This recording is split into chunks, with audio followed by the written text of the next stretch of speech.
What we don't always realize is that avoidance doesn't just delay discomfort, it actually deepens it. And even more importantly, avoiding hard conversations is actually unkind. Because when you choose silence or sugarcoating or the infamous feedback sandwich, you're not protecting the other person's feelings. You're protecting your own. And in doing so, you rob someone of the opportunity to grow.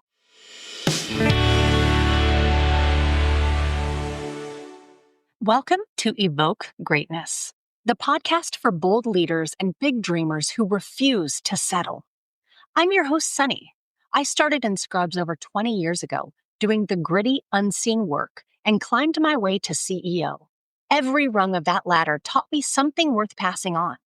Lessons in leadership, resilience, and what it really takes to rise. You'll hear raw conversations, unfiltered truths, and the kind of wisdom that ignites something deeper in you. Your courage, your conviction, your calling. This show will help you think bigger, lead better, and show up bolder in every part of your life. This is your place to grow. Let's rise together.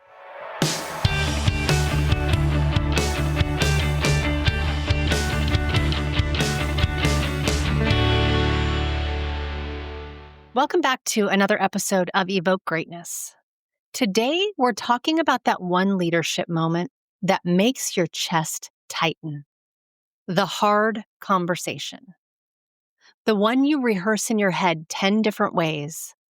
The one you keep pushing to next week. The one you know is necessary, but wish it wasn't. Every leader has that conversation. And most leaders avoid it much longer than they should. What we don't always realize is that avoidance doesn't just delay discomfort, it actually deepens it. And even more importantly, avoiding hard conversations is actually unkind. Because when you choose silence or sugarcoating or the infamous feedback sandwich, you're not protecting the other person's feelings. You're protecting your own.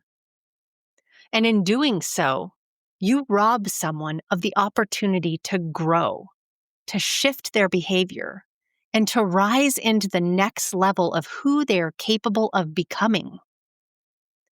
This episode is a masterclass, truly, in how to navigate these conversations with courage, compassion, and clarity. By the time we're done, you will know how to open a tough conversation with honesty and congruence, how to frame feedback using clarity and compassion, what to do when someone becomes defensive or derails, how to use silence as a leadership tool, how to create psychological safety without lowering accountability, and how to close the conversation in a way that strengthens performance and preserves dignity.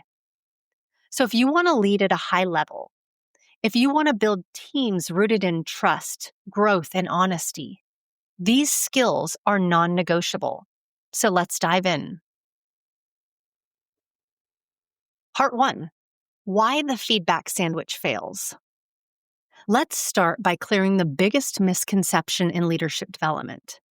The feedback sandwich. You know the formula. Say something nice, slip in the hard truth, and then cover it with another compliment. Here's why this fails and actually harms performance in the process. It confuses the brain. Research shows that when constructive feedback is wrapped in too much positivity, the brain filters out the tough part. It clings to the compliment because that feels safer. Number 2, it decreases trust.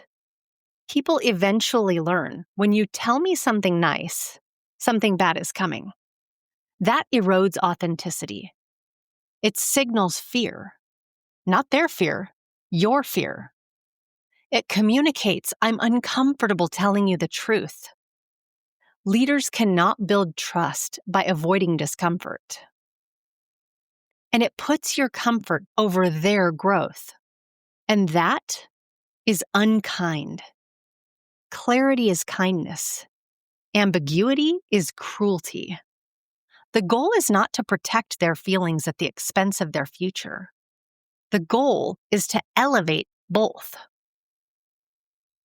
Part 2, how to open a tough conversation with courage and congruence. Most leaders start these conversations wrong.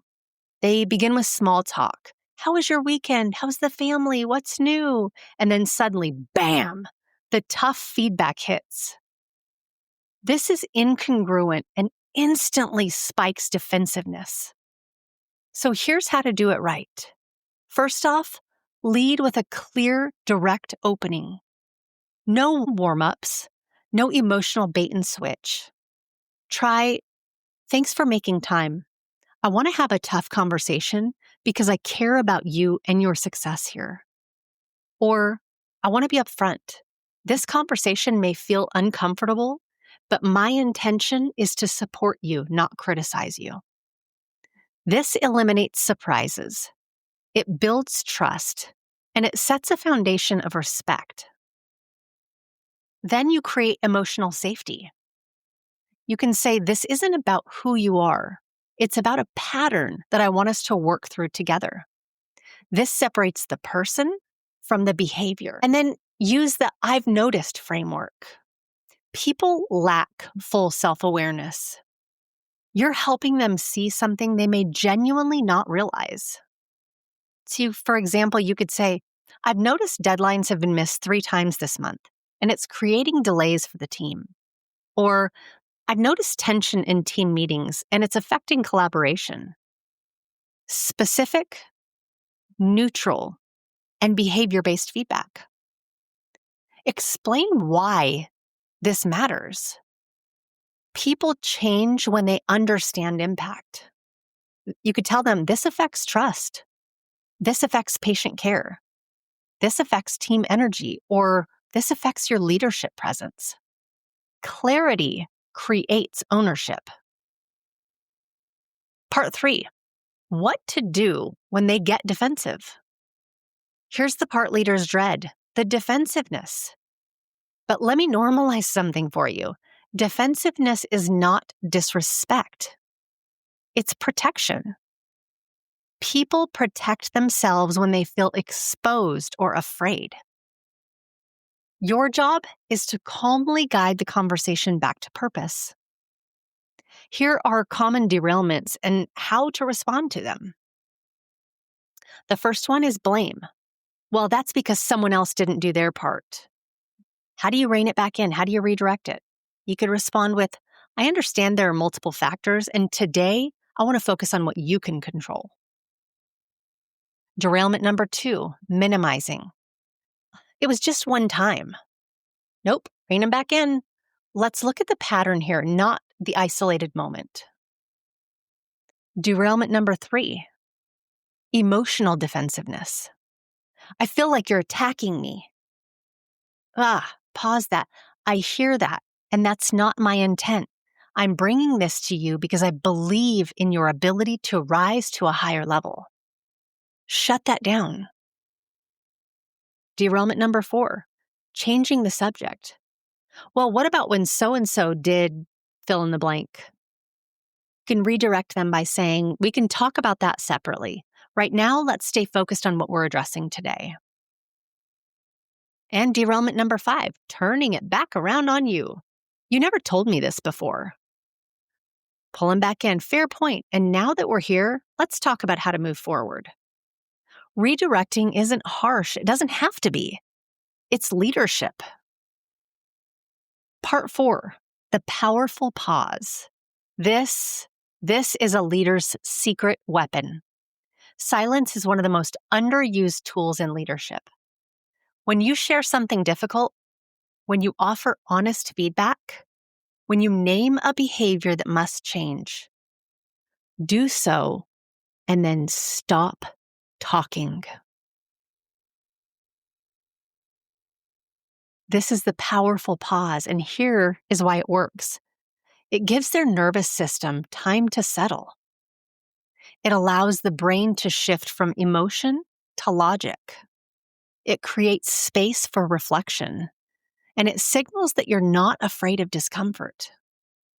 It shows confidence in the truth you just shared. Neuroscience tells us silence increases prefrontal cortex activity, the part of the brain responsible for emotional regulation, clarity, and awareness. After you deliver the truth, say, take a moment and sit with that, and then allow quiet. Quiet is where accountability grows. It's where defensiveness softens. Quiet is where breakthrough begins.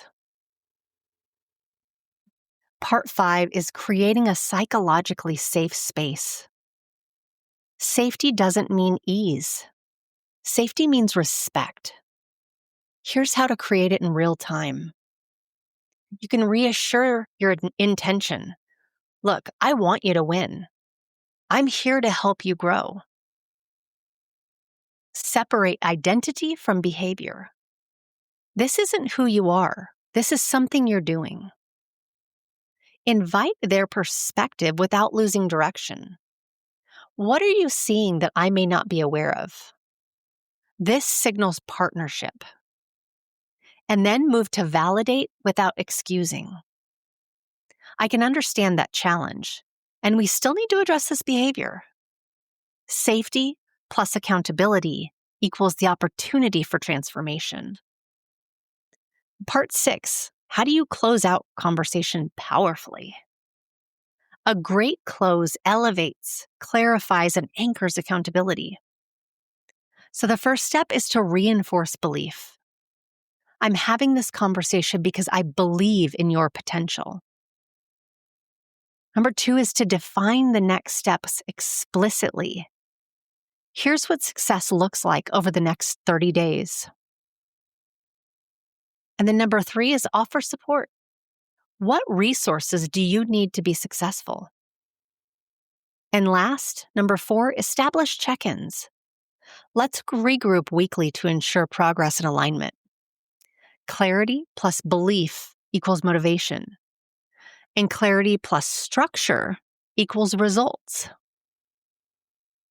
Part 7, building the courage muscle. Hard conversations don't get easier. You get stronger. Every time you step into one with courage and compassion, your confidence expands. Your clarity sharpens. Your leadership matures. Your emotional intelligence deepens, and your team's trust grows. This is how leadership is forged, in the moments that require truth, steadiness, and heart. Okay, we're going to wrap this up. I've got a challenge for you. I want you to close your eyes and I want you to think about that conversation that you have absolutely been avoiding, the one you dread having. You know exactly which one I'm talking about. It's the one that wakes you up at night, the one that puts knots in your stomach, the one you keep pushing, even though you know it needs to happen. So here's my challenge. Have that conversation in the next 24 hours. Not when you feel ready, not when you find the right time, 24 hours. You are capable of doing hard things. You are a leader who leads with head and heart. And courage is built by action, not intention. When you've had the conversation, I want to hear about it. Really, I'd love to hear how it went. You can go to evokegreatness.com and click the Contact Me tab. There's an orange button, and if you click that, you can leave me a voicemail. You don't even have to leave your name. It can be anonymous, or you can share who you are. Either way, I want to know, what conversation did you have? How did it go? What shifted afterwards? And maybe in your mind, what shifted in the way you showed up to that hard conversation? I want you to know how important your feedback is to me. Your feedback guides me. It helps me create deeper episodes that meet you where you are and take you where you want to go. So if today's episode resonated with you, share it with another leader, someone who needs that clarity and courage and direction today. You can be honest and kind and direct. And you can be courageous. And you can do all of that in the same conversation. I appreciate you joining me today. Look forward to seeing you next week. If today's episode challenged you, moved you, or lit a fire in your soul, don't keep it to yourself. Share it with somebody who's ready to rise. Could I ask you to take 30 seconds to leave a review? It's the best way to say thank you and help this show reach more bold leaders like you. Because this isn't just a podcast, it's a movement. We're not here to play small. We're here to lead loud, one bold and unapologetic step at a time. Until next time, stay bold, stay grounded, and make moves that make mediocre uncomfortable.